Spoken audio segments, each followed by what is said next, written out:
Effectively shortening the wiring length significantly reduces RC parasitics, thus achieving substantial performance and power benefits. The right bottom diagram is our SoC architecture after logic folding. After folding, the upper layer and lower layer buses no longer have independent modules, subsystems, and SoCs. Instead, they form modules, subsystems, and SoCs through massive interconnections. The upper and lower layers are no longer independent single-chip solutions but an inseparable part of a single chip. It can also conveniently balance the allocation of resources between the upper and lower layers, fully utilize the area of the upper and lower layer buses, reduce costs, and achieve miniaturization, but it also brings about a series of design challenges. Logic folding provides an important pathway for mobile terminal SoCs to continue improving transistor density, performance, and energy efficiency in the post-Moore era. SoC. However, moving from concept to real chip products still faces a series of system challenges. These challenges stem not only from the complexity of manufacturing processes, but also from design methodologies. The biggest challenge is the immaturity of the tools, or the lack of ready-made tools at all. It will probably take many years before there is a complete and user-friendly toolchain. The current work must be done under very immature tools. More importantly, it's a logical folding, not simply splitting the design into upper and lower layers. Instead, it is important to achieve collaborative optimization between the upper and lower layers.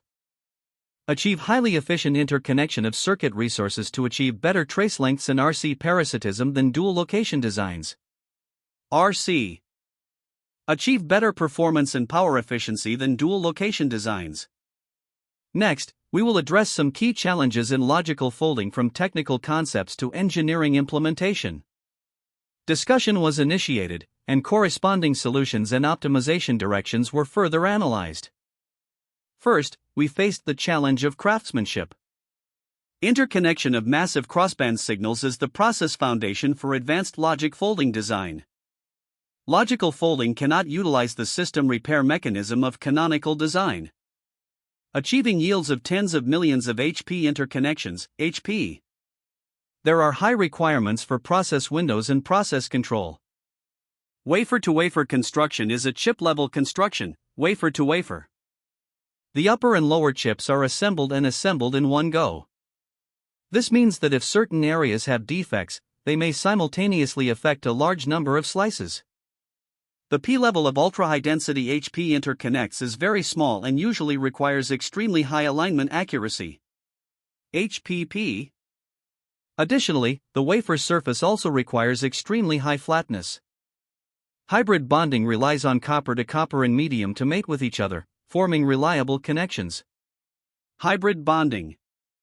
Therefore, the wafer surface must be extremely flat, requiring nanometer-level flatness control. If the surface is uneven, it can cause insufficient local contact, resulting in cavities. Small-size TSVs with high aspect ratio need to pass through multiple layers of media and form them sequentially, TSV. It places very high demands on etching filling and reliable connection control. The TSV formed sequentially is not only engraved with silicon but may also undergo silicon, TSV. Various materials including oxides, nitrides, dielectric decay, and metal barrier layers, decay. Etching speeds vary depending on the material. The process window is very narrow, making it prone to over-engraving, under-engraving, or surface damage. Small-size TSVs also rely on ultra-precise non-destructive wafer thinning processes, TSV. It is necessary to steadily and efficiently reduce wafer thickness from several hundred microns to within 10 microns. Moreover, the fluctuation in the overall wafer flatness needs to be controlled within a very small range. Additionally, the stacking process itself affects manufacturing quality and device performance. The TSV inlet region changes the pattern density distribution, TSV. This further affects the chemical-mechanical grinding process. Heat treatment and thinning also alter transistor performance. The need for low-temperature stacking technology further increases the overall process challenges. The gravitational pull generated by TSVs is also a significant issue. TSV. The thermal expansion adaptation of copper and silicon introduced by TSV brings local attraction, TSV. This further affects the performance and reliability of peripheral transistors. To avoid affecting the performance of effective devices, KOZ needs to be reserved in the design. The larger the KOZ, the less impact it has. KOZ. However, an excessively large KOZ can affect the TSV's interconnection density and effective area utilization. COTSV. There is a contradiction between the two. All these challenges must be addressed through coordinated optimization of process and design. Design processes and methodologies are the biggest challenges faced by logic folding. Logical folding shifts design from two-dimensional planes to three-dimensional spaces. Without mature toolchain support, the entire design process posed a significant challenge. Traditional 2D/1D processes are difficult to directly extend into logical folding spaces. 2D/1D. Traditional chip design workflows usually assume the design object is mainly on a single plane. Tool optimization targets include continuous area under the single strap, power consumption, and routing congestion.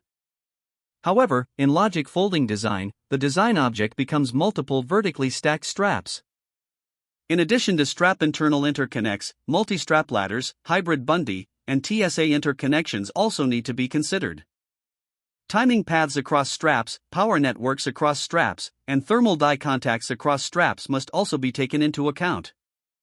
Since logic folding no longer simply stitches two straps together, a true three-dimensional aware design flow is required.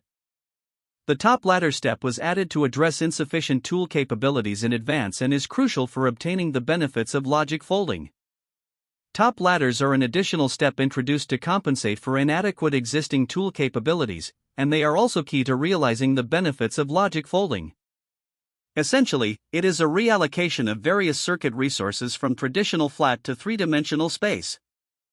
The ladder-like output will determine whether the advantages of logical folding and the PPA profit ceiling can be fully utilized. PPA. Because it directly determines the number of vertically connected paths and critical path timing. The distribution of power density, whether hotspots overlap, and the feasibility of subsequent flow planning and placement determine the final PPA benefit.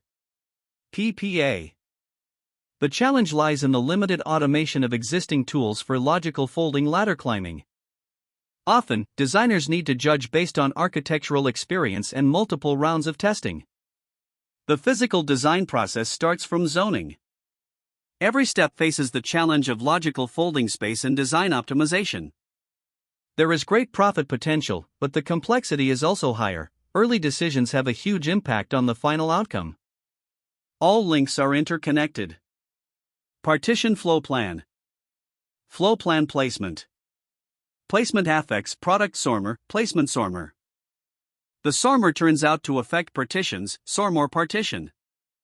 The PDN results in turn affect the flow plan and routing, flow plan routing.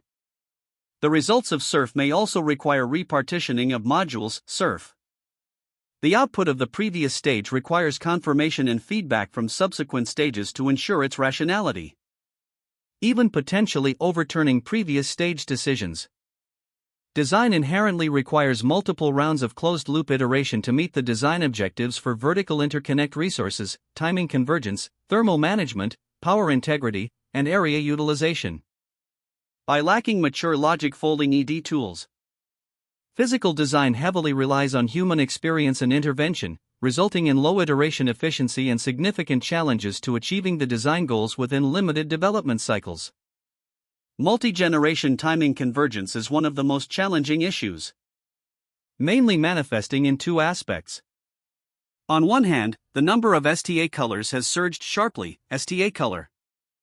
The put conditions for traditional 2D design have already reached hundreds of magnitude levels. 2D PUT. Under logical folding design, put conditions from different generations can theoretically be combined freely, PUT. The number of colors reached tens of thousands. Color. On the other hand, there is the issue of temporal convergence in cross-generational timing paths. Cross-generation paths are distributed across different generations, and the delays of paths under different put conditions vary, PUT. This leads to a larger delay difference between the clock path and the data path. This makes the timing window smaller and increases the difficulty of convergence. As shown in the timing path diagram in the upper right figure, the upper generation under FF process, FF. The lower generation is in the SS process, SS. In this case, since some of the paths are in a higher generation and others in a lower generation, the calculation of the entire timing path needs to consider the crossing color combinations. However, in traditional dual generation design, the complete timing path only requires calculation under FF or SS colors. Minimizing the color skill is a very effective means for intergenerational timing convergence. To meet this extreme scenario's color requirements, it makes the entire timing window more stringent. Reducing the color skill is a very important and effective method for intergenerational timing convergence. As shown in the clock structure diagram at the bottom right, there are mainly two solutions. One is the use of a clock design system from above, with clock schemes in the upper generation. The lower generation has no clock buffer. The other is a locally minimized clock count scheme, with the clock count mainly at the upper level. The lower generation has a small amount of clock buffer. High-density vertical interconnection provides the foundation for implementing these two types of clock solutions. This effectively improves clock consistency across generations. Heat dissipation is also a key issue that LogicFolding must address. It is also one of the pain points in stacked chip design in the industry. First, logical folding increases effective transistor density. But at the same time, it also increases power density. After stacking, the vertical cooling capacity of the lower generation decreases. Additionally, wafer thinning further weakens the lateral thermal conductivity of the lower generation. For mobile terminal chips, whether heat can be efficiently exported. This will directly impact sustained performance and user experience.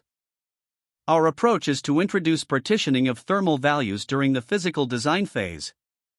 Floor plan placement reduces peak power density after folding to avoid hotspot stacking.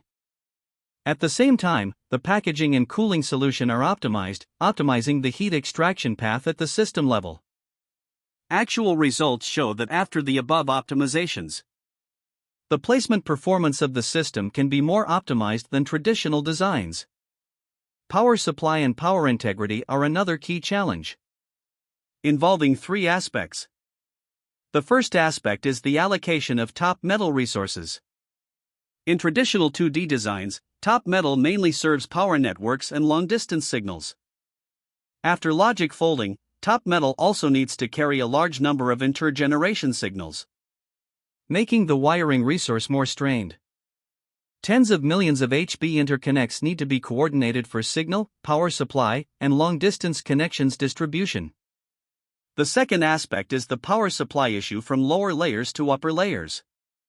In LogicFolding design, lower layer traces have to provide power to both upper and lower layers.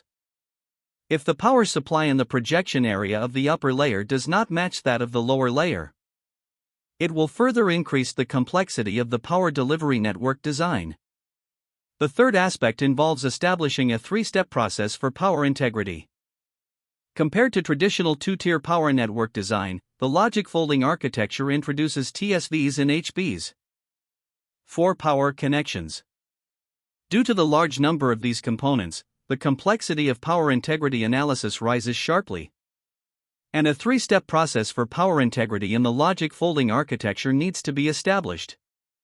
In traditional power supply, under LogicFolding, TSVs and HBs are equivalent to increasing the number of connections by several orders of magnitude. Therefore, we need to establish a complete process for TSVs. HB in the power supply path model for upper and lower bands, and supports massive crossband connection analysis. HB. In addition to the aforementioned process flow, clock, heat, challenges such as power supply, and many other challenges. Through close teamwork and solving a series of challenges, LogicFolding has finally moved from concept to reality. Below, let's look at chip-level transistor density, performance, and energy efficiency. key application cases as well as production volume and cost aspects. Explain the actual benefits of the logical fold. Based on actual chip results and plans, we use 2025 transistor density as the benchmark. 2025. LogicFolding achieved about a 60% transistor density gain in 2020, 202,060%. In 2027, returns rose to about 70%, and by 2029, they will further increase to 80%. 2770% to 02980%. As mentioned earlier, this is Chebelver's earnings. It's not just about pure logic. Comparing molding's development from 5 nanometers in 2020 to 1.4 nanometers in 2029, 2,020,520,291.4. Transistor density increase at the SoC layer is also about 80%, SoC 80%. This means LogicFolding has the opportunity to achieve nearly a decade of advanced process evolution in a shorter time. Density benefits brought by the. This will significantly ease the pressure caused by the slowdown in molding. The increased transistor density brought by LogicFolding provides microarchitecture optimization and expanded parallelism. Greater space. Thanks to increased energy density, we have solved most of the performance and energy efficiency issues. Thanks to shortened interconnections and reduced RC, system performance and energy efficiency have also improved significantly. RC. Next, we will focus on introducing CPUs, CPU, GPU and NPU performance, energy efficiency, and revenue data. PUNPU. The performance and energy efficiency of these processors are crucial to the user experience. We are still comparing with 2025 as the baseline. 2025. First, CPU single-core performance is expected to improve by 15% by 2026, CPU 202615%. By 2027, it will further increase to 44%. 202,744%. CPU multi-core performance to improve by 24% by 2026, CPU 202624%. By 2027, this will further increase to 56%. 202,756%. GPU performance is expected to improve by 38% by 2026, GPU 202638%. By 2027, this will increase to 87%. 202,787%. NPU performance is expected to improve by 140% by 2026, NPU 2026140%. By 2027, this will increase to 213%. 2,027,213%. Its absolute performance is equivalent to 3.1 times that of 2025. 20,253.1. It should be said that we have achieved significant improvements in performance and energy efficiency in these areas. In our technology roadmap, the performance of these processors will benefit from logic stacking, continuously improving significantly over the next 5 years to support the competitiveness of smartphone products. At the same time, energy efficiency will be greatly improved. Previously, we talked about performance, but here energy efficiency refers to performance at the same power consumption. Energy efficiency benefits are shown in the bar chart on the right. CPU performance will increase by 12% and 34% in 2026 and 2027, respectively, to 0262027 CPU 12%, 34%. That is, the CPU's energy efficiency. CPU. Then the GPU improved by 40% and 78%, and the NPU performance improved by 81%. GPU 40%, 78%, NPU 81%. As is well known, CPU single-core performance usually heavily depends on process evolution, CPU. It's also the hardest to improve. While logical folding maintains the same process nodes, still achieved significant performance improvements, demonstrating the potential of comprehensive performance and energy efficiency enhancement. Next, we will illustrate this with an actual design example. This is a DSP design. Through this example, we will demonstrate how logic folding gains both performance and energy efficiency. The DSP is the core data processing unit in the baseband section. It has high requirements for frequency and energy efficiency. Due to large capacity wide bandwidth data buffering, the timing issues of long paths have always been a bottleneck in the entire physical design process. The left side shows the benefits on the data path, while the right side shows those on the clock path. Firstly, we look at two types of benefits on the data path. The first category is the income from logic to SRAM. SRAM. Logical folding significantly reduces the remote SRAM memory clone path. SRAM. On the far left is a traditional DSP layout diagram. DSP. The red and yellow boxes indicate two SRAM modules. SRAM. On the right side is the layout diagram after logical folding. The red and yellow boxes indicate the position of the corresponding SRAM after logical folding. SRAM. As shown in the diagram, logical folding significantly reduces the access distance of SRAM. SRAM. One of the key paths is shown in the yellow path shown in the left image. This distance drops from 676 microns to 307 microns. 676,307. Another red path, as shown in the left image, has decreased from 570 microns to 10 microns. 57010. Because this is a flat layout laid out, the red may appear farther away on the flat surface. However, in actual design, the distance is significantly reduced to within 10 microns. 10. The second type is the path from logic to logic. The length of logic traces without crossing is also noticeably shortened. As shown in the red area on the left, the longest critical path has decreased from 680 microns to 451 microns. 680451. Then let's look at the actual trail. From the right image, you can see that both the footprint scale and the maximum clever scale have decreased. Clever scale. The total enclosed area decreased by 20%, and the perimeter length decreased by about 30%. The largest clever scale decreased by 25%. Finally, this case achieved a 40% reduction in total area. Frequency improved by 37%, while power consumption was reduced by 24%.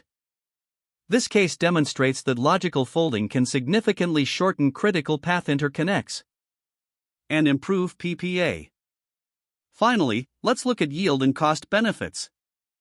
Logical folding, due to its stacking approach of wire-to-wire, cannot enhance yield as effectively as the die-to-wire through KGD.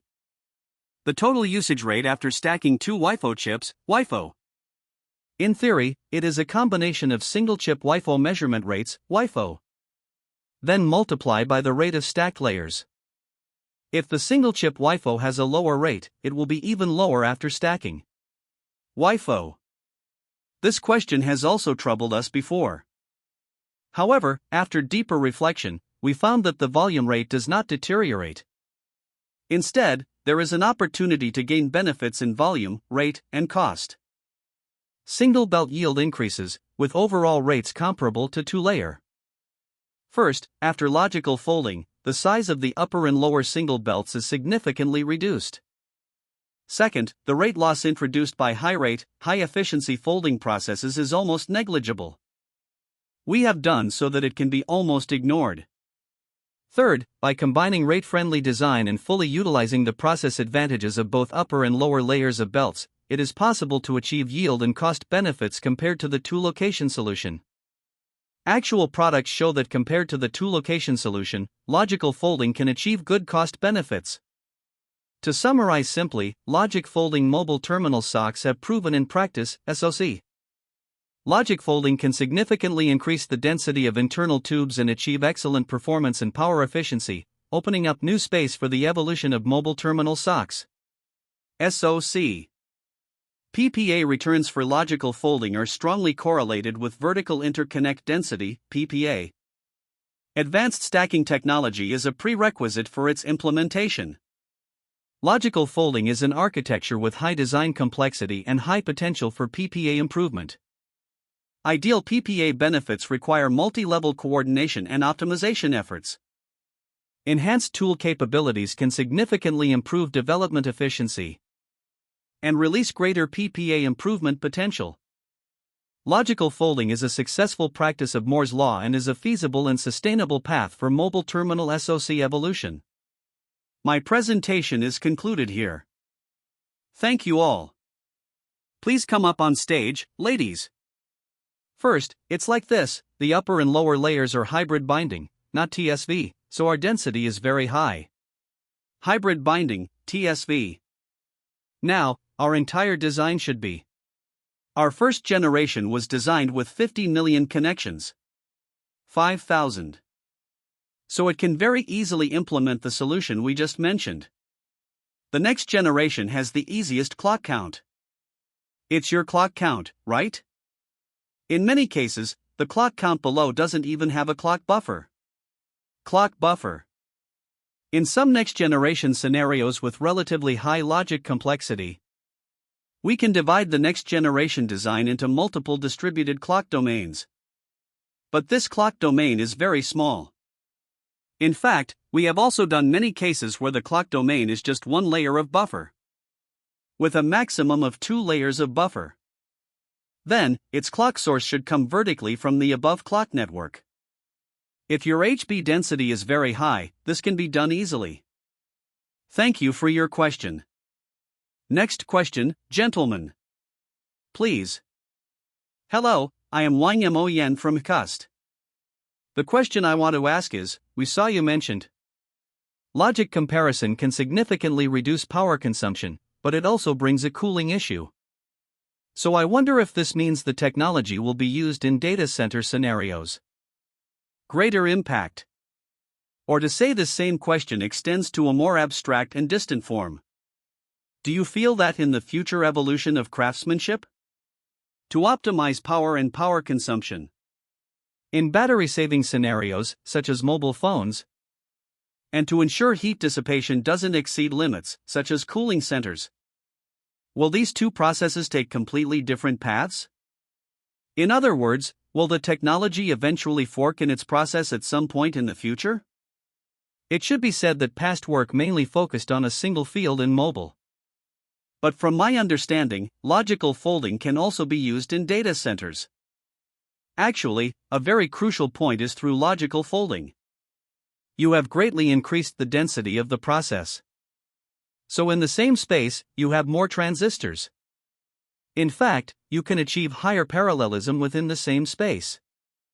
If you can achieve higher parallelism, you can accomplish the same tasks while work at lower frequencies. You work at lower frequencies, and your power consumption can be reduced.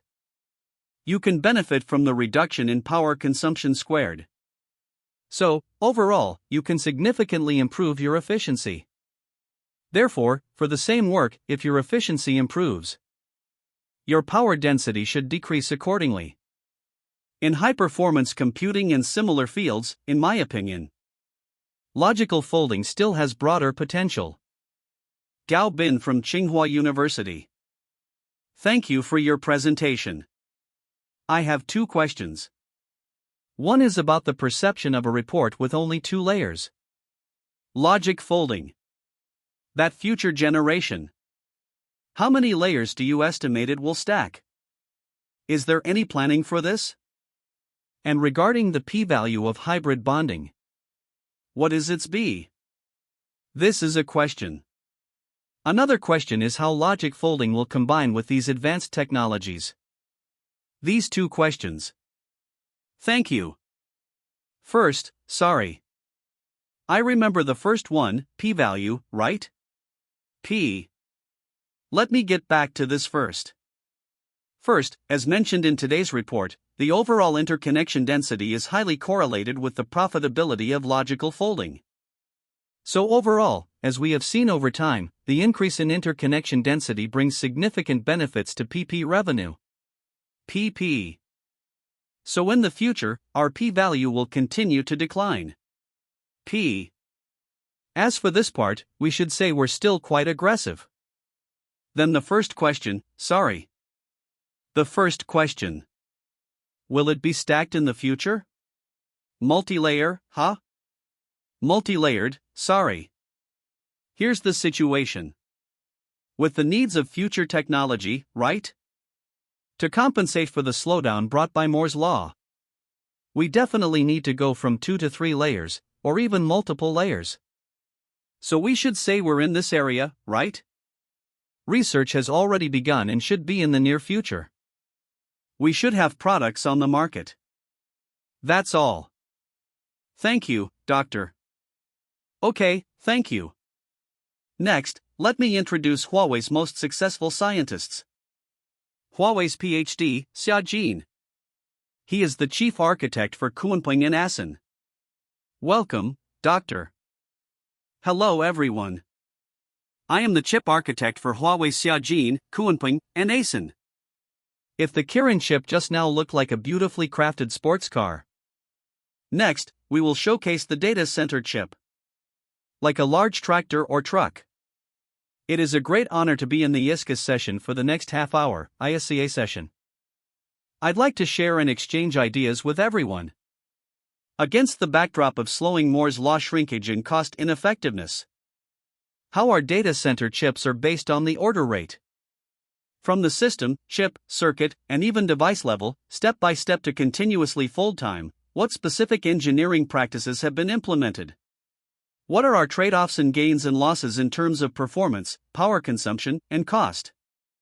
Many friends, when talking about chips, instinctively think of process nodes. 7 nanometers, 5 nanometers, 3 nanometers. It seems that as long as the knowledge layer follows the line, performance naturally improves. 753. But now everyone knows, the story isn't that simple. Moore's law itself has slowed down. Of course, we have encountered more difficulties, but that certainly does not mean our progress will slow down. But that era of single-dimensional evolution is over. Times have changed, sir.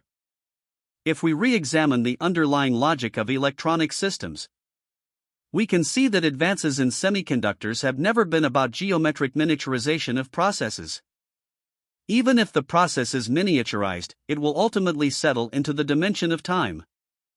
Smaller devices deliver faster switching frequencies. Shorter wiring results in faster circuit response. Space and time have always been two sides of the same coin in chip design. Even without the ability to shrink space, it doesn't mean we've lost our performance improvements. Maybe. Because scaling down timescales is an infinitely sustainable path. This is the principle I want to talk about today. We also call it the path of logical folding. The chips in our data centers are different from the Kirin chips. Because the content is quite bold, I take the opposite approach compared to Kirin. I optimize layered logic folding from the system level to the chip level and then to the circuit level. Of course, there is the device level at the end, but we won't cover it today. This is a native 3D device similar to a 3D LAN. 3D LAN 3D. This was actually done too, but today it wasn't mature yet. So we didn't say it again. So next, I'll mainly start with the topmost system fold. Fold to the vessel section, then fold the circuit. I will break down the engineering practices and trade-offs of each layer through 3 specific cases. Let me share how Taudilli transformed its philosophy into tangible product competitiveness. This chart might help you understand once you take a look. Back in 2018, Belt's model was still about Tier 1. 2018 Belt. By 2020, GPD3 had already reached the 100 billion level. 2020 GPD3. Then GPD4, trillion yuan. GPD4. And now cloud is anthropic, cloud anthropic.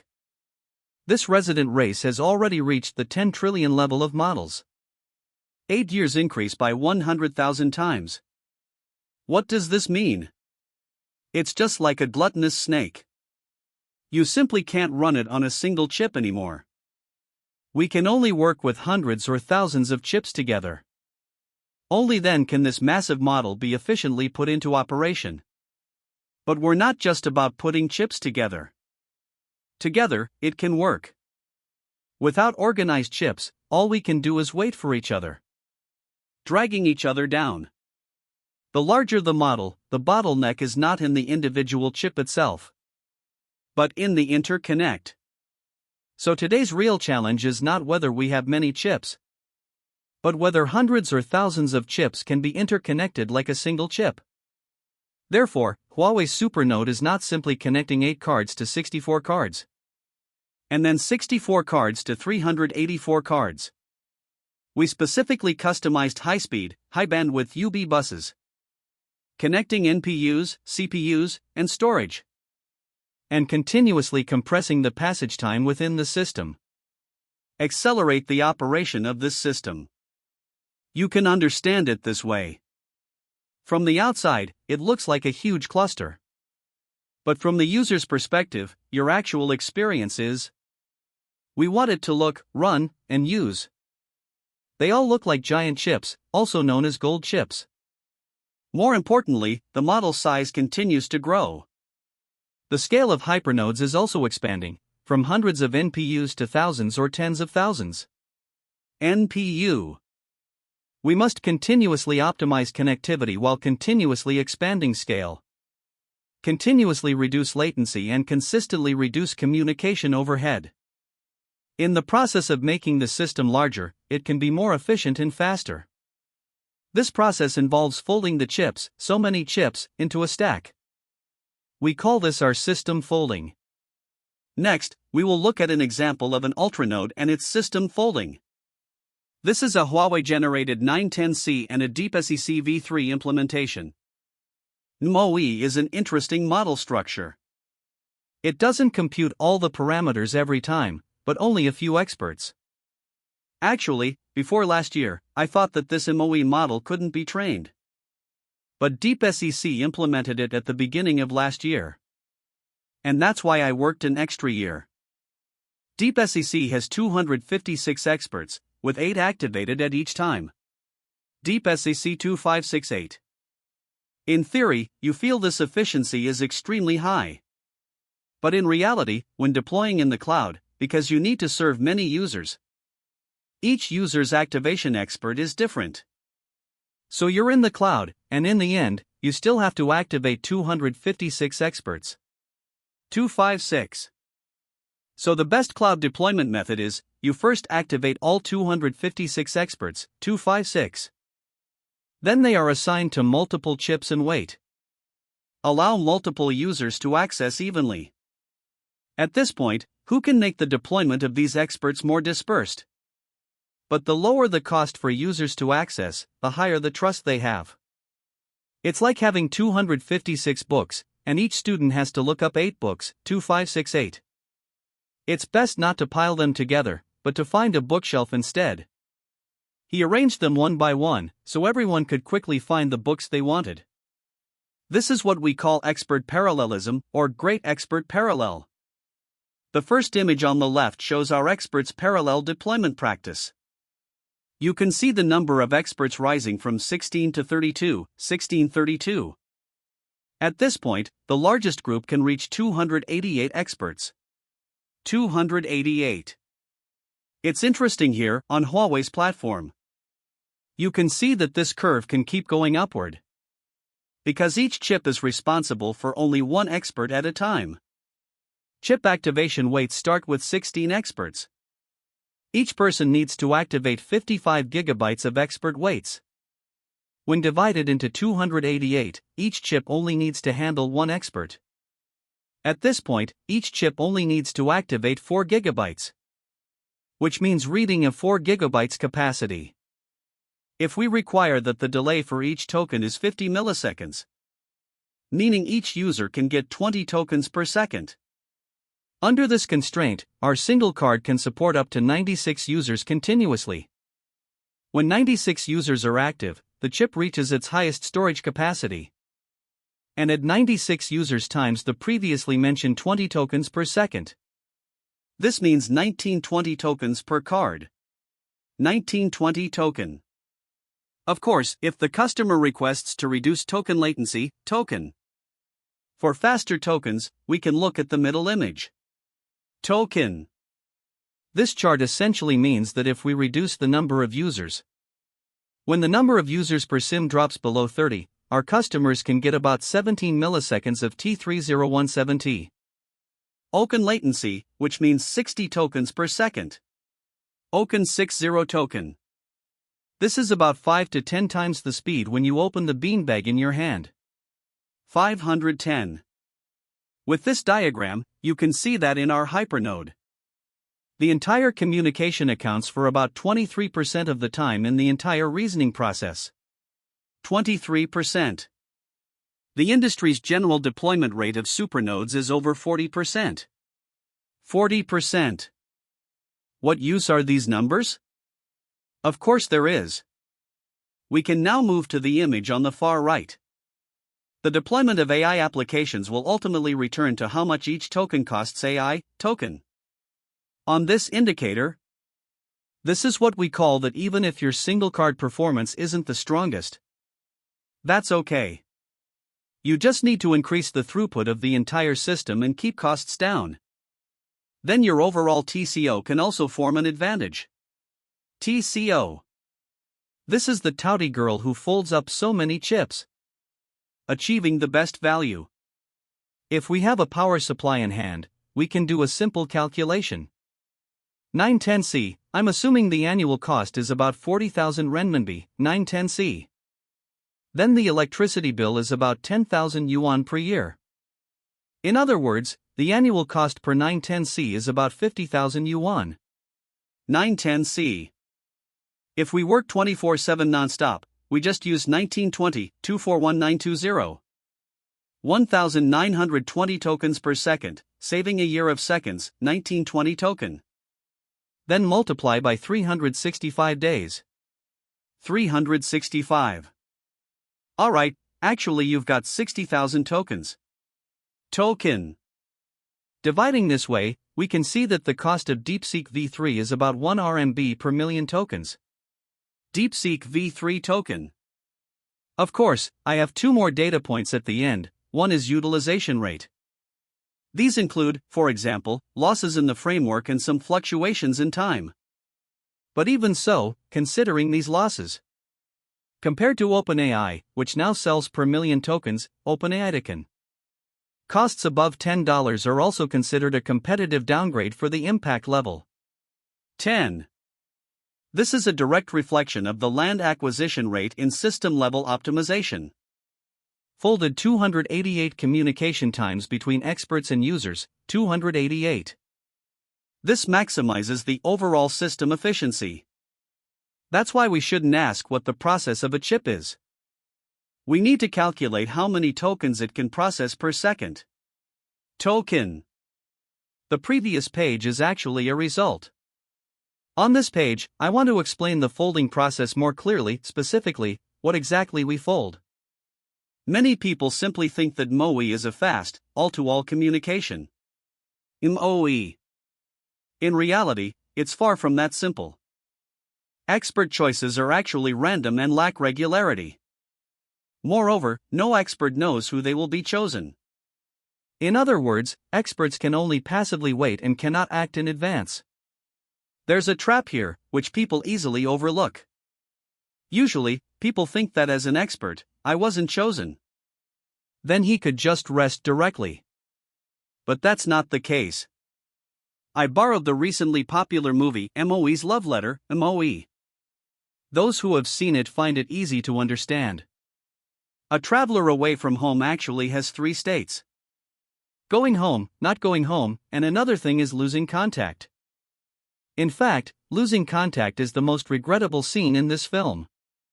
Similarly, this expert knows how many users there are.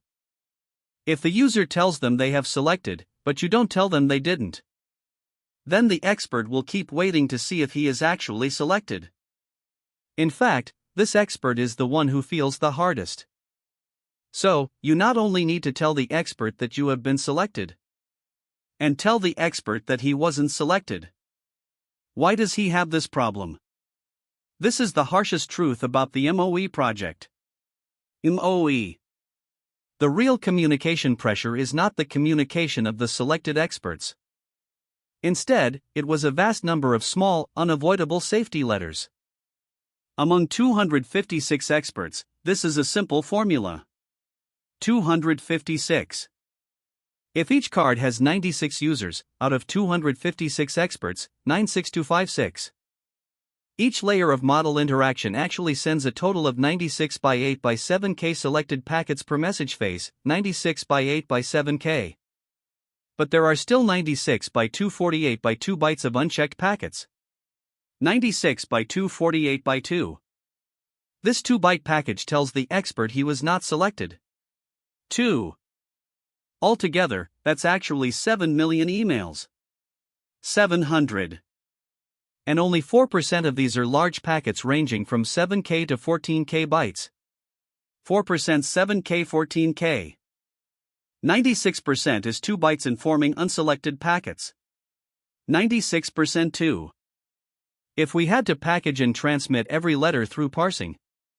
So when stacked, it forms a devastating all-to-all packet. This greatly increases communication costs and exhausts all the theoretical benefits of expert deployment. How to solve it? This answer is actually like window paper, one poke and it breaks. In the UB protocol, these small packets do not follow complex communication protocols.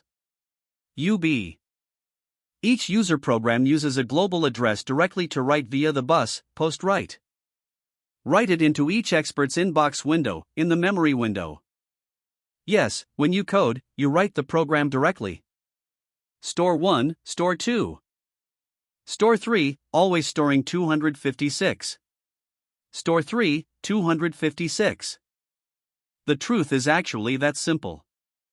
By leveraging the complexity of the folded interconnect protocol, we enable hypernodes to use the store behavior of the on-chip bus between chips to facilitate expert interaction. Store. This communication storm was forcibly reduced to just a few write actions by the processor. This is the value of system folding in the 910C generation. System folding 910C. System folding is not a static endpoint, but a process of continuous evolution. System folding.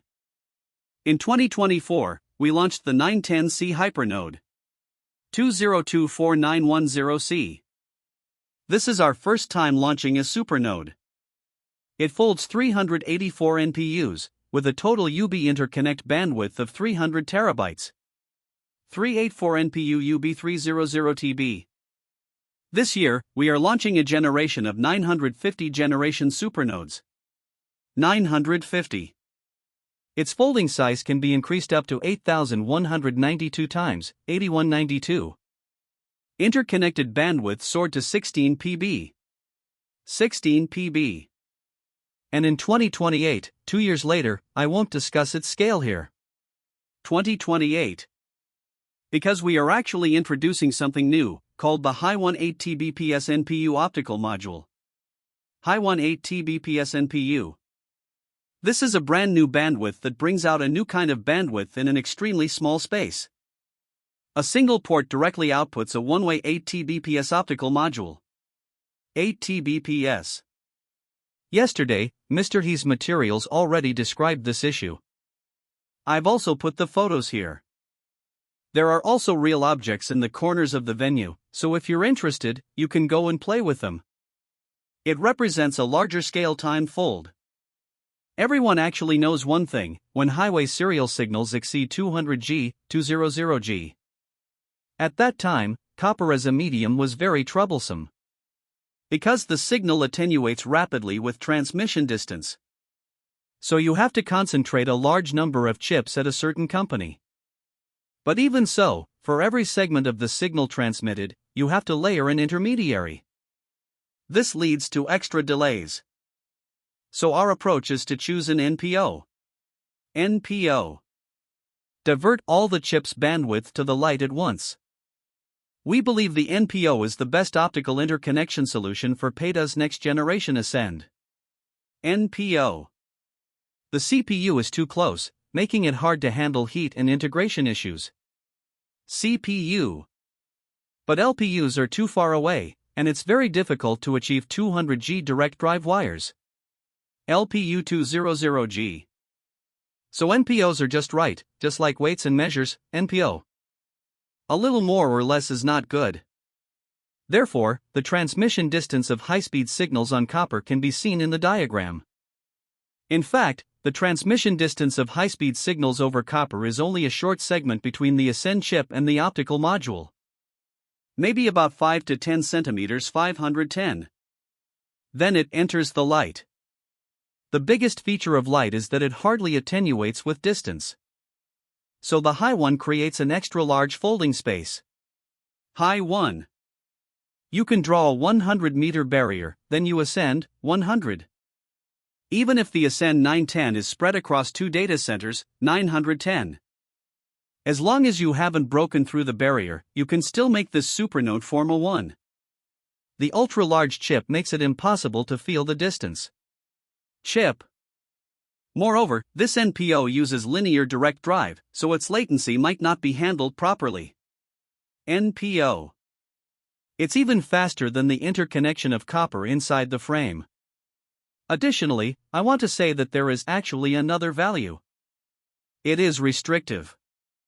This module is responsible for the entire ascend 910 and all external bandwidth, one module. 910. One-way 8T. 8T. If you use NVIDIA's bidirectional computing method, it would be 16T. 16T. This tiny fiber bundle carries a bandwidth of 36N times 224G. 36N 224G. 36 times 224 equals 8T, which is one-way.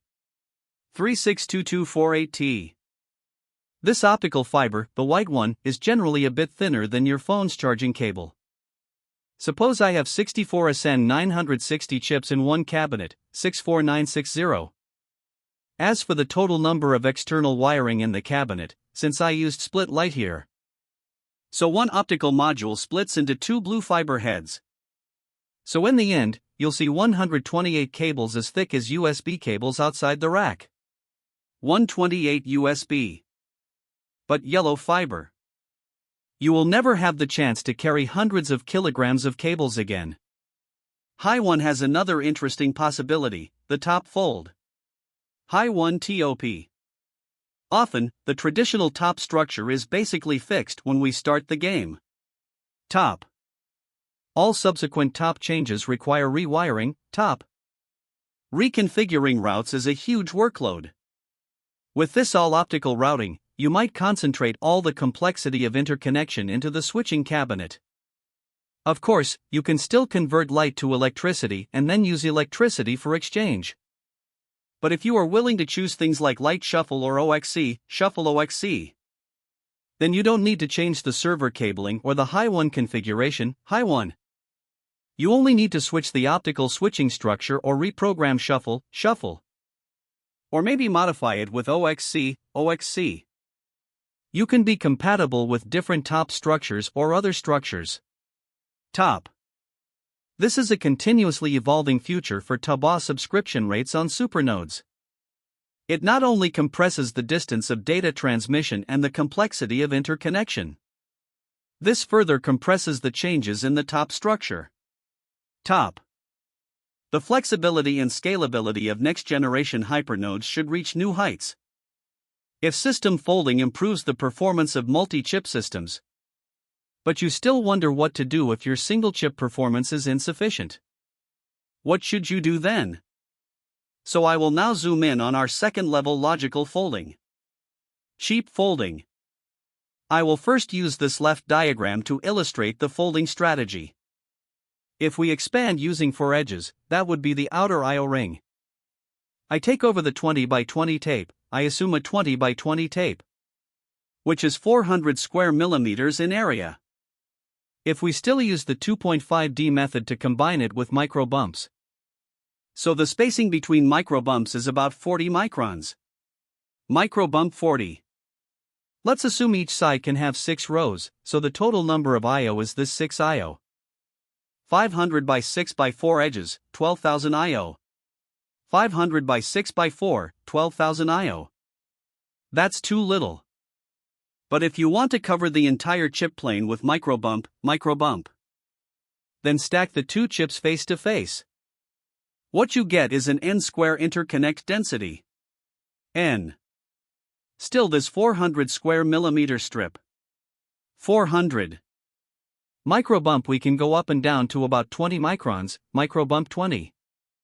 The unresolved interconnection signal is 1000 times 1000, 1000 by 1000. That's 100,000. 10. Compared to the 4 sides we just mentioned, it's 100 times better. 100. This calculation process is rather rough.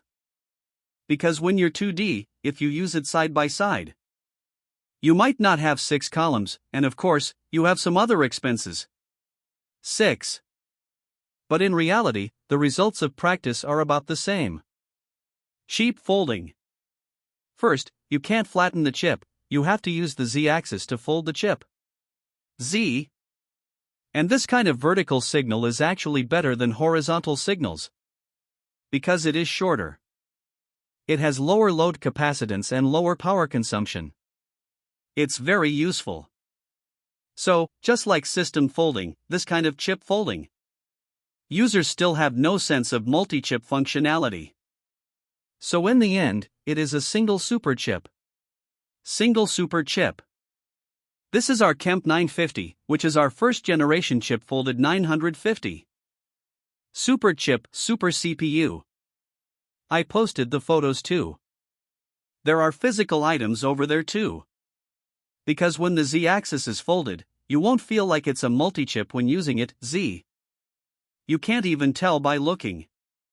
So I specifically drew a structural diagram next to it. We actually break down a CPU into core and on-core parts. CPU Korean core. CPU cores are cores. CPU core. It is like building blocks, stacked piece by piece on the on-core responsible for storage and connectivity.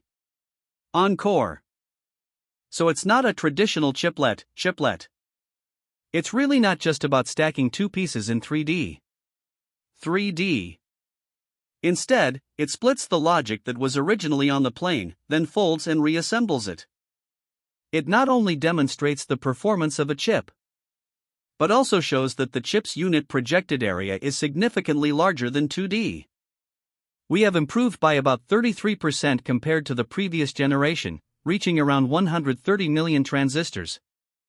This might be different from yesterday's calculation method. Yesterday, the core count used inverters was counted based on the number of unit areas of inverters, and it was single in nature. The total transistor count was calculated by this method. This is actually what we ultimately achieved.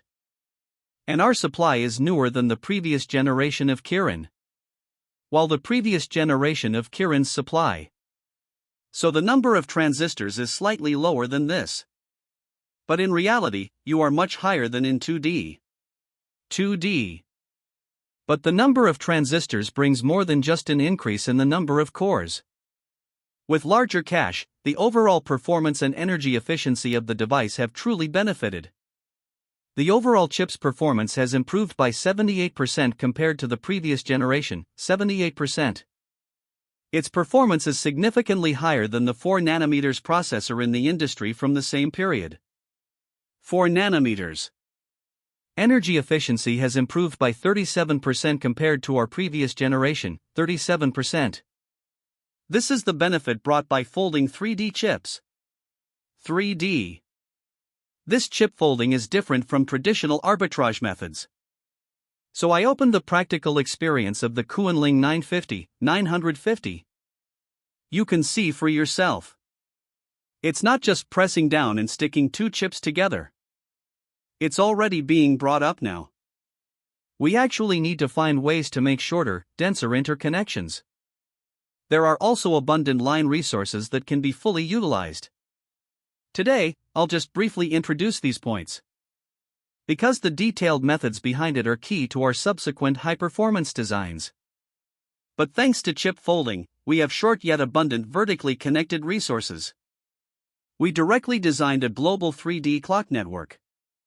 3D. We actually put clock mesh underneath, clock mesh. Then pull the type header upward, and the top core is connected as needed using a small clock mesh. Type, core clock mesh. At the same time, meticulously manage the clock count experiment. Smooth out this clock mesh. Clock mesh. Ultimately, we achieved 2.5G full domain synchronization between upper and lower layers, 2.5G. An area of 800 square meters. 800. Cross-generation delays only require 1 second section. This is something traditional chiplets cannot physically achieve. Chiplet. We have completely eliminated clock-level biases. Then comes high-speed connectivity. We built the SkyBridge high-speed interconnection signal based on stacked dividends. SkyBridge. Actually, we know one thing: metal wire isn't always better the thinner it is. In fact, the thicker it is, the lower the resistance, and the faster the signal travels. So this matter is inherently contrary to Moore's law. But in the past, because of this thick line, because it was thick.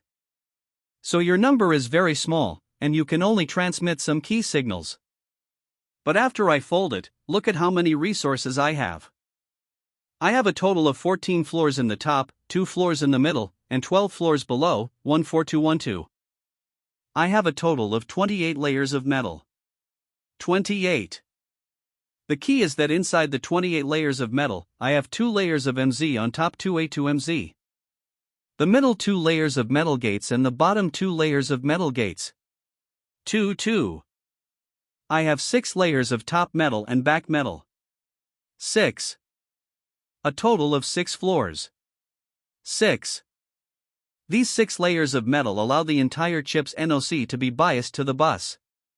6 NOC can all be customized with large buffers. Directly use top layer metal as a global interconnection channel. It's like I built 6 layers of highways in a city. 6.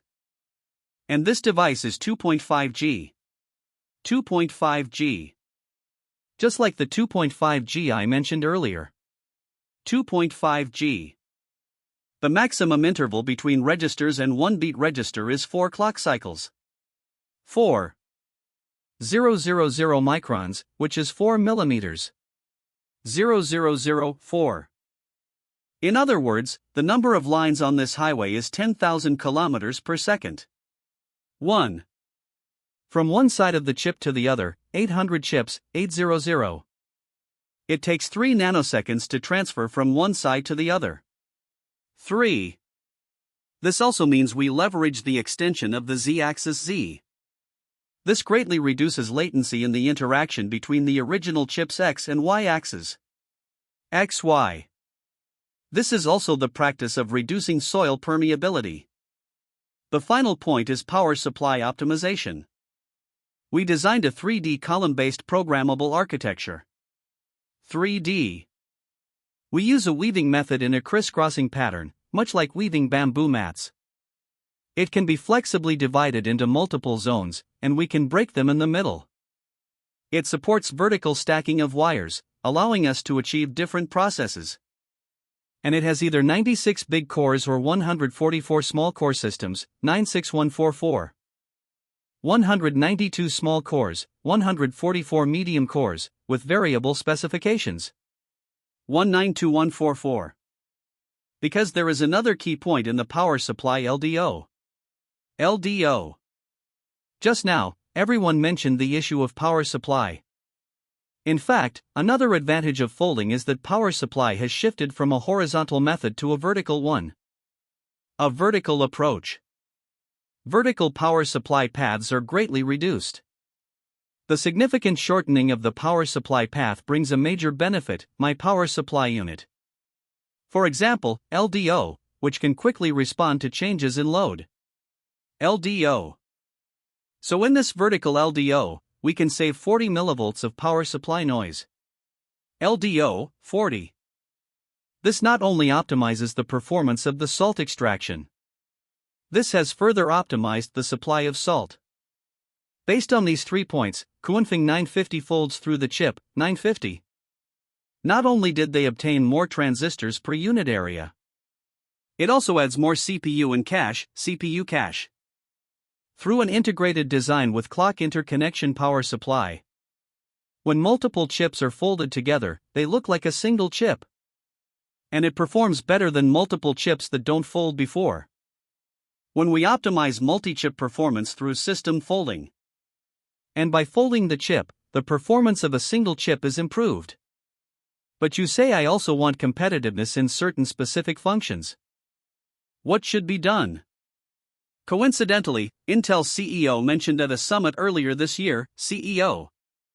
How does Huawei maintain its chip competitiveness without advanced processes? And CPU frequency is precisely such a key competitive advantage. CPU. So I zoomed in even more and moved to the circuit level.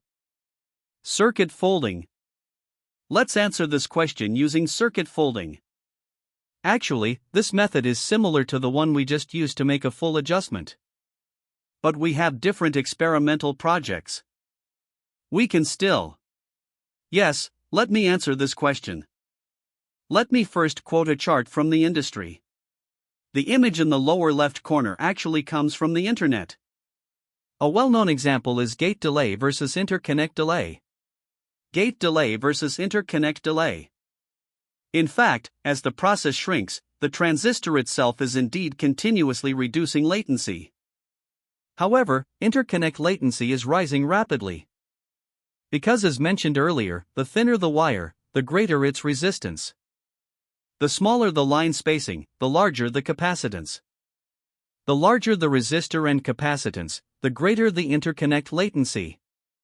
In fact, on this chart, we can see, starting from 65 nanometers, the entire ratio has already reversed.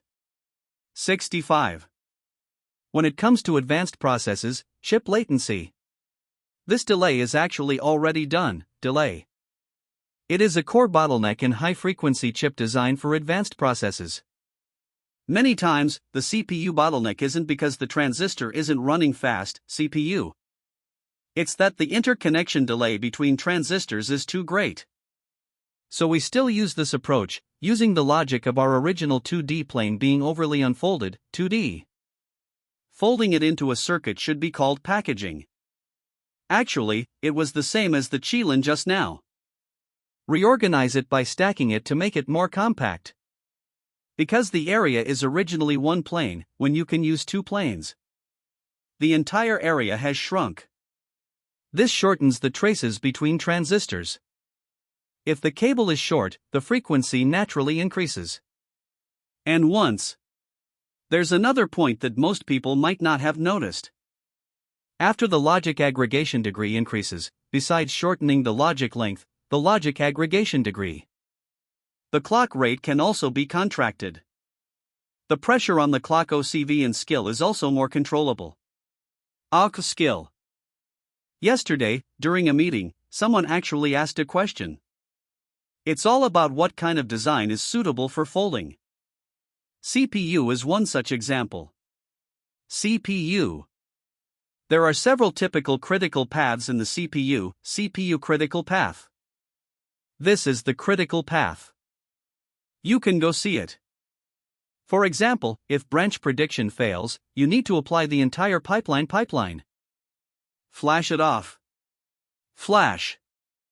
When the command completes, you need to send a relief release message to the issue queue. Signal. These signals are a huge key logic that radiates out. You need to spread a lot of logic. These large signals are greatly alleviated after folding. So we have an internal Huawei project called Tiramisu. It's not a celebration of cake. Just from the name, you know what we're up to. So this project has already confirmed some ideas. Without any changes, it is the code for Kunpeng 950. Kunpeng 950. Kunpeng 950 is 2.6 GHz, Kunpeng 950 2.6 GHz. Of course, why is the frequency different from the Kirin? Because the server voltage and the phone's power supply voltage are different. Moreover, the craftsmanship lags behind the former. So on the server, the Kunpeng 950 core runs at 2.6 GHz, Kunpeng 950 2.6 GHz. Then, if folded, we see the microarchitecture's aggregation increased by 40%, 40%. In other words, the area of vertical projection is actually reduced by 40%, 40%. The average delay yields an 18% return, meaning the line shortens by 18%. 18% 18%. It directly boosted the 2.6 GHz clock speed to 468 MHz, 2.6 GHz 468 MHz. Then the clock cycle shortened, gaining 80 picoseconds, 80. The equivalent boost is 100 MHz, 100. That is, the final 2.6 GHz CPU is folded through the circuit 2.6 GHz CPU. It achieved a 5.68x boost in frequency, 5.68. It reached 3.2 GHz, 3.2 GHz. Additionally, we can see an additional 10.65% labor efficiency gain. 0.65%. This is enough to show that circuit folding can continue to impact high-frequency circuits along the leakage rate under current process limitations. By using folded circuits, the signal transmission time is compressed. This allows the chip, without changing the manufacturing process, still achieves the benefits of time reduction. After all, technical projects are not enough to be commercialized. So let's look to the future. We hope that through circuit folding, CPU frequencies will reach new heights of 4G in the coming years. Circuit folding CPU 4G. Just now, we said only 3.2G, but here it says 4G. 3.2G, 4G. Why is there still 800 trillion left? 800? Because that CPU core is not. It is inherently designed in 2D fashion. CPU 2D. If we want to challenge higher frequencies, besides folding, on the V architecture, we are naturally adapted to the stacked structure when building the V architecture VV plan. This is the Kunlun 960. 960. The concept of this architecture is quite clear today. It's a three-tiered cake. We fold the relatively aggressive core circuit and place two layers on top. Then, fold the basic non-core part using the chip mentioned earlier. The bottom layer. Each of the three layers has its own role. The transistor density per unit area of the entire Kunlun 960 processor will surpass that of the entire processor 960. 200 millimeters. Then, there will be a total of 42 layers of metal available on the vertical projection. 42 metal. Of course, this project still has many engineering bottlenecks. So now, actually, why this year? If you ask me, why not hand it over this year? Because it's not that we don't know how to design. Rather, the bonding density of this circuit fold has not yet fully caught up in engineering today. Bonding. To put it simply, the simplest logic between the two layers is to use a single wire. Just connect directly. However, the current bonding peak for the current generation is still quite high, bonding. This is greater than the spacing of our chips. Yesterday, Mr. He actually mentioned a value of 0.72. Let me explain the value of 0.72, 0.72, 0.72. It is 720 nanometers. 720 nanometers. It actually represents 360 nanometers of space, 360 nanometers. The y-axis is 360 nanometers. Why 360 nm? This is actually the line width and spacing of the top layer metal. If we can also achieve this peak bonding value, bonding, basically, the top layer of metal can be fully connected directly. But now, it's not possible. Anyway, the gear ratio is now greater than 3:3. It's not more than 3, anyway, it's not yet achieved. 3. So now, when we're stacking directly up and down, we still need to wrap the thread. But once you get too many loopholes, the hard work of logic in front of you, RC shortening, total revenue and other gains will be taken out significantly. RC. Therefore, through process development, we continuously iterate to reduce the peak ratio of the bonding metal layer, bonding. This improves gear engagement, and the gear ratio drops below 3, gear ratio 3. Transistors that achieve true logic stacking achieve density equivalence in interconnects. Pass-through passive devices complete vertical interconnection. So regarding this century, Kunpu 960 isn't just about shouting slogans today, 960. This is a very clear preview. The road is here anyway. Our Kunpu 960 may continue to work hand in hand with the craftsmanship. 960. When a certain step is taken, this productization emerges. Finally, I want to end today's sharing with a familiar saying. A sheet of paper, A4 paper so thin it has no thickness, A4. But if you fold it in half again and again, folding it 42 times, 42. Its thickness is enough to span from Earth to the Moon. This is the power of folding. It is not a linear accumulation but a paper-level stacking. The era of Taudi is just beginning. The era of. Just like the unordered amino acids in nature, through continuous accurate and orderly protein folding, they can form complete and vibrant life entities. Releasing the power of life. Hoping that we can also reconstruct these originally scattered, flat, and redundant hardware continuously. Organize and optimize them to transform into efficient and intelligent computational life entities, completing the deep evolution and continuous growth of computing power. This is my confidence in future data center computing power. My presentation is over. Laughter. It is a universal protocol. We didn't distinguish between the Kunpeng and the Ascend. Why am I standing here today talking about both the Ascend and Kunpeng at the same time? It's precisely because Ascend and Kunpeng share a large platform in technology. So the two are one and the same. So maybe everyone is just them. Today I'm talking about stacked Kunpeng, actually, it also means there is a stacked Ascend. Today I'm talking about the supernode Ascend, this actually means there is a Kunpeng with a supernode status. Yes, in fact, we have supernode Kunpeng products. It's just that we may have different strategies in various business plans or paces. So in Kunpeng's UB, you mentioned CPU latency sensitivity. CPU. That's right. So on Kunpeng's UB, part of the UB protocol includes cache coherency. UB cache coherency. However, this support is only provided in the handling of Kunpeng. Yes. So, it really does have some differences. However, its interface protocol is the same. In other words, from the interface perspective, they look the same. This is the first question. The second question is about light scattering. This question is also quite interesting. In fact, copper can also experience packet loss, and light can also experience packet loss. However, within copper and optics, their packet loss strategies differ slightly.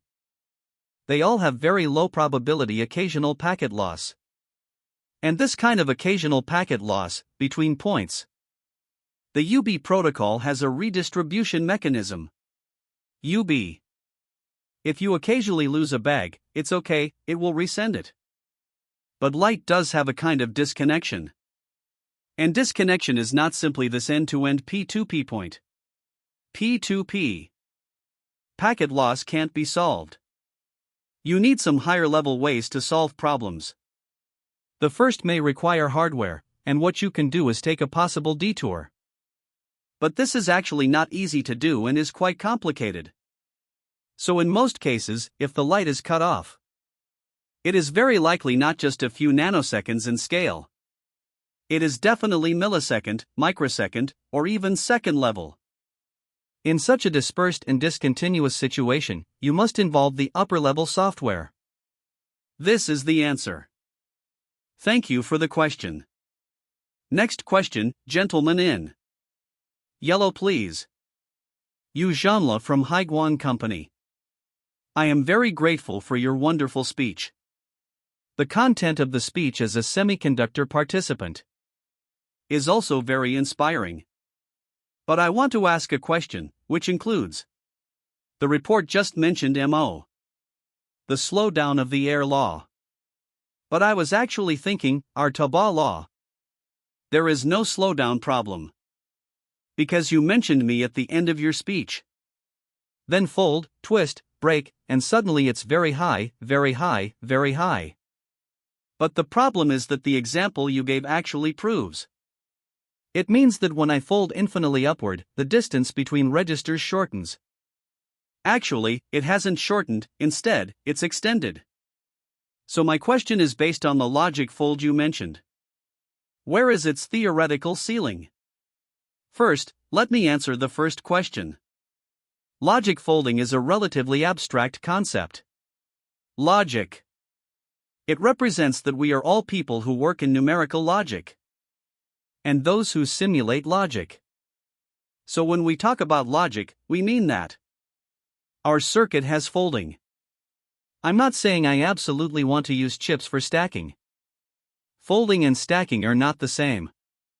So just now, when we talked about the folding of supernodes, it is also a fold.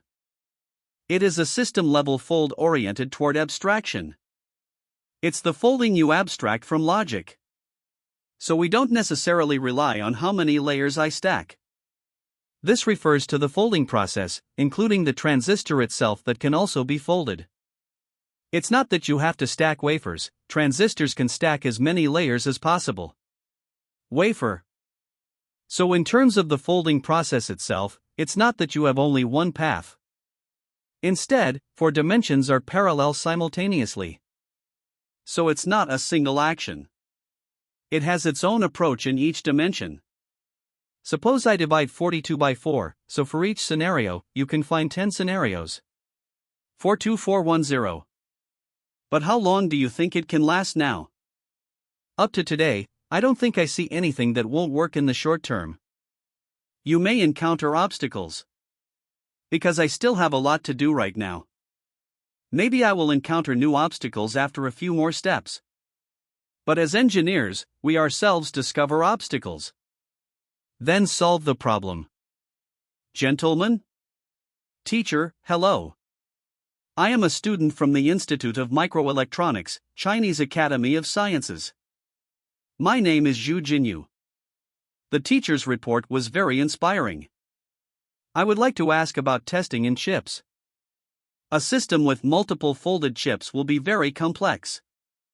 Although bandwidth can be exponentially increased by stacking layers. But after multiple folds, the error rate during testing will also exponentially accumulate. Shang. Then errors in a few modules will be closely linked. The resulting system-level errors also spread in chain. I'd like to ask the teacher, what are the testing challenges in data centers and terminal SoC folding chips? SoC. How did the teacher solve this? When we face multiple stacked chips, how should we efficiently analyze, locate, and resolve fault points? Could you please share the methodology for design testing to improve test success rates? No problem. First, you mentioned a key point. There is a huge difference between data center chips and mobile phone chips in terms of testing and fault tolerance. The terminal chip is actually a faulty chip that can't be used, in most cases. But data centers are different. You can think, for example, I have 128 cores, but when I designed it, there definitely were more than 128 cores. 128. But many nuclear weapons just fail if they fail. I don't care. Some of the cores I even proactively shut down and don't provide them to you. Because I want to give you a whole number. So in this regard, our basic 2D design approach is quite different. This is the first point. The second point I want to say is that this also requires the joint efforts of our industry. A point. You still need to test during the folding process. You can't test after folding, you have to test before folding. The most troublesome part of testing before folding is. Now, for example, after I reduced the size of the bonding batch. How did you test the above after I reduced the bonding batch? Actually, we don't have time, but, yes. One more question. This is the last opportunity to ask such a question, because I really want to ask about this question. It's the distance you mentioned that luminous performance can greatly break through space. You mentioned 8 terabytes, which is a very impressive number. 8 terabytes. Everyone knows that training large circular models is getting more expensive these days. If your luminous range expands sufficiently, is there a possibility in the future that each company buys a small cluster? I use it myself normally, but when it's time for real training, everyone crowdfunded, now everyone is connected. I connect them together, everyone trains for a month, and after a month, everyone stopped that memory again. I don't know if I can explain clearly. That is, each person buys a 1% of your own supernode, 1%. Then, during the regular internal company inference. If your company doesn't leak information, then what about the real but? They might be scattered somewhere like Zhangjiang, maybe separated by 10 kilometers. When it comes to real training, everyone comes together. Training a big one greatly reduces the initial funding threshold. Or rather, you do not want this technology to happen, because this will reduce your sales. This is a very interesting idea, and in fact, it could be one in the future. Things that can be practiced, but what we just mentioned is, you definitely can't take a few kilometers, because I just mentioned our current optical communication. If no relay is added, this is short-range optical communication. So the maximum coverage area is about 100 meters. Within 100 meters. So if you place it in a room, it's fine to take it apart and use it regularly. When connecting them together, you can also connect them again. Thank you all for the questions, and thank you for sharing. Now, next, we want to invite Huawei's, one of the most distinguished scientists, Huawei Fellow, Liao Hang. He is the chief scientist of Huawei 2012 Labs and HiSilicon. Welcome. Next, we'll invite some accomplished scholars from around the world to participate in a panel session. I hope we have invited a few accomplished scholars around the world to have a debate about whether the tower sailing law is sustainable. So, before we get into the actual panel, I would like to invite Dr. Hendo Jones, CEO of ISCAS, an analyst of the semiconductor industry for the last 50 years. So, Dr. Jones will give us a few slides to frame the panel discussion. Thank you for having me. And I'm going to talk a little bit about the industry as we see it going forward. The semiconductor market in 2026 will be about $1.3 trillion.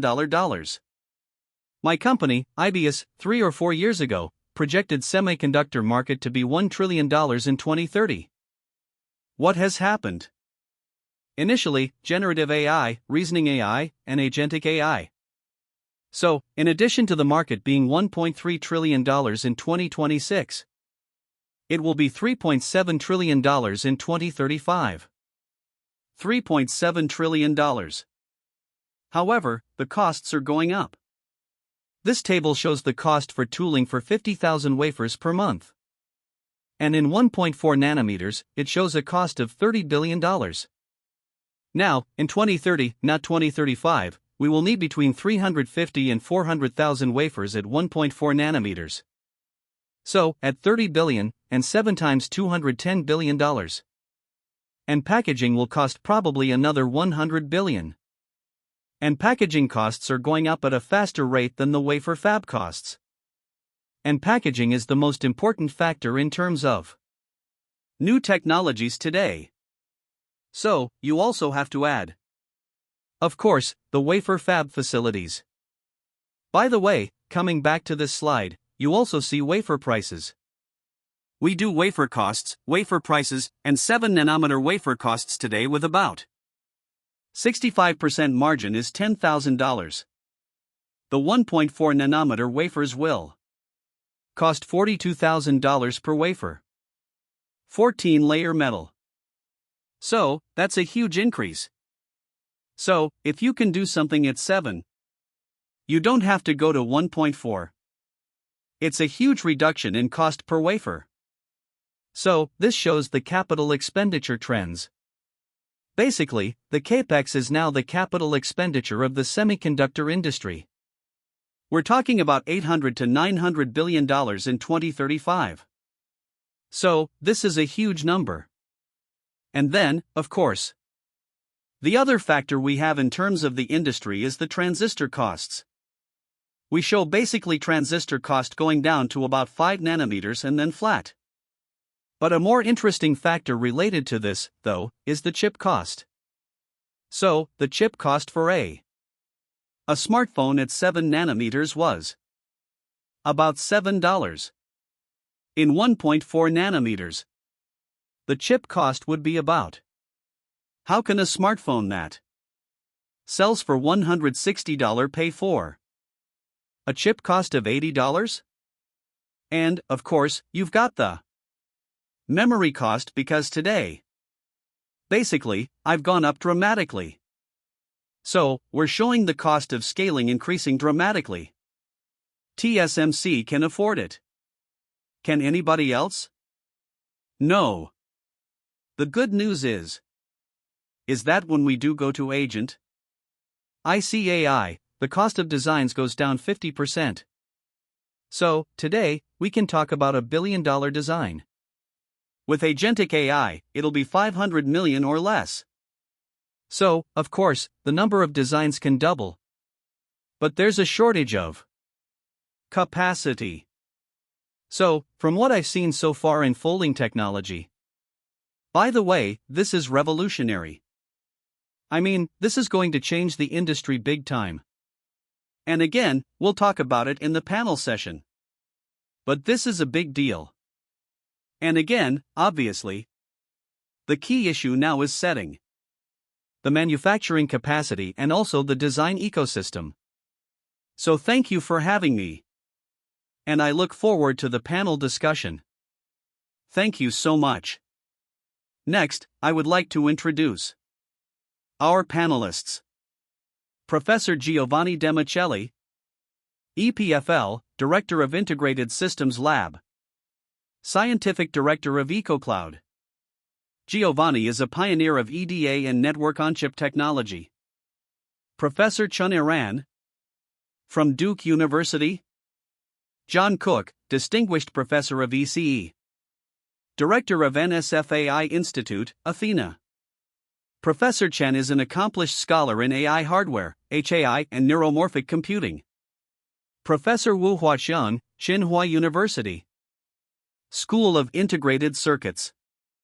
Professor Wu, pioneer, has done pioneering work in new memory and compute in memory, and he is also deeply involved in driving next generation high-performance computing in converged AI computing systems, including wafer-scale designs. Professor Xie Yuan, Hong Kong University of Science and Technology. Xie Yuan is one of the earliest people advocating for 3D folding design. And over the last 20 years, he has published numerous papers on different aspects of 3D IC and splitting logic across layers. So, lastly, we would still like to have Dr. Jones join us again to chime in from his industrial and economic perspective. So, let's invite our guests on stage. So, I would like to give each panelist maybe 2 minutes to share your thoughts after Ms. Herdingbow's speech from yesterday at this time. Scaling technology. Starting from maybe Professor Iran, please. From me? Okay. So, when Dr. Hurst presented this slide as a message to Yuan, because he is actually a true pioneer and also the scholar on this field. I tell you, Yuan, you have been doing this for more than 15 years. So, remember,